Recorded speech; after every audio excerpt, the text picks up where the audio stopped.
तर खासदार नरेश म्हस्के या सगळ्या कर्मचाऱ्यांशी संवाद साधून त्यांची समजूत काढण्याचा प्रयत्न करतात। आपण पुढची बातमी पाहूया। जळगावच्या मुक्ताईनगर तालुक्यातल्या कोथळी गावातील संत मुक्ताई यात्रेमध्ये केंद्रीय मंत्री रक्षा खडसे यांच्या मुलीसह इतर काही मुलींची टवाळखोर मुलांनी छेड काढल्याचा धक्कादायक प्रकार घडलाय। या मुलींच्या मनाविरुद्ध काही टवाळखोर मुलांनी फोटो काढण्याचा प्रयत्न केला। या प्रकारानंतर या टवाळखोरांना तातडीने पोलिसांनी अटक करावी अशी मागणी रक्षा खडसेंनी केली आहे। या प्रकरणी मुक्ताईनगर पोलीस स्थानकात 4ही तरुणांविरोधात गुन्हा दाखल करण्यात आला आहे। सगळे 17-18 वर्षाच्या मुली होत्या, पण तिथे कोणी भोई नावाच्या मुलाने त्या मुली म्हणजे तिथे ते पाळण्यात बसायला गेला तर यांच्या मागे मागे ते फिरू लागले। आमच्या गार्डनी त्याला म्हणजे त्याचा मोबाईल घेतला, त्यांनी सगळं शूट केलं। जेव्हा पाळण्यात बसल्यानंतर जबरदस्तीमध्ये पाळण्यामध्ये साईडच्या पाळण्यामध्ये जाऊन बसले, आमच्या लोकांना उतरून जाऊन बसले। ते परत आमच्या लोकांनी त्यांना उतरवलं दुसऱ्या पाळण्यामध्ये, पण त्यांनी तसंच केलं। ठीक आहे, मग आता बसल्यानंतर व्हिडिओ त्यांनी सगळ्यांशी म्हणजे व्हिडिओ वगैरे काढले। नंतर जो माझा गार्ड गेलेला होता त्याला थोडी शंका आली, त्याने त्याचा मोबाईल घेतला की याने नेमकं व्हिडिओ काढला की काय केलं बघायला।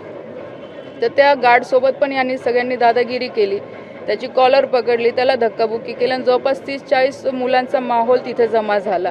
आणि हे 2-3 लोक असल्यामुळे काही बोलू शकले नाही। त्या मुली पण तिथून घाबरून गेल्या आणि निघताना त्या मुलांनी ह्या मुलींना धक्काबुक्की केली। तर केंद्रीय राज्यमंत्र्यांच्या बाबतीत किंवा त्यांच्या मुलीच्या बाबतीत असा प्रकार घडणं हे अत्यंत धक्कादायक आहे। दरम्यान या संदर्भात एकनाथ खडसे आणि रोहिणी खडसे यांनी काय प्रतिक्रिया दिली आहे आपण पाहूया। या ठिकाणी हा जो प्रकार घडला या संदर्भामध्ये रक्षाताईंची मुलगी ही स्वतः तक्रार करायला पुढे आली, हे फार मोठं आहे।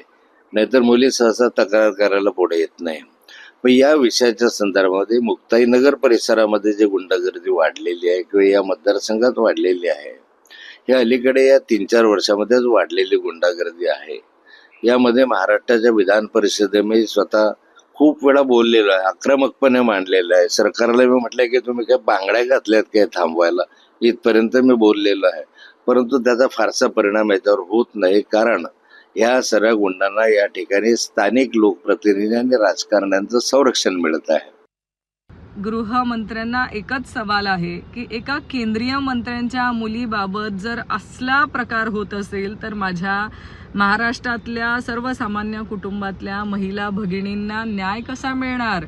केंद्रीय मंत्र्यांना 2 दिवसानंतर स्वतः पोलीस स्टेशनला हजर राहून कारवाईची मागणी करावी लागते।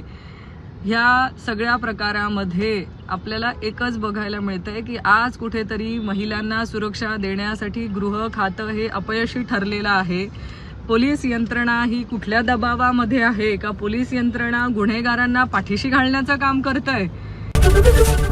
एबीपी माझा, उघडा डोळे बघा नीट।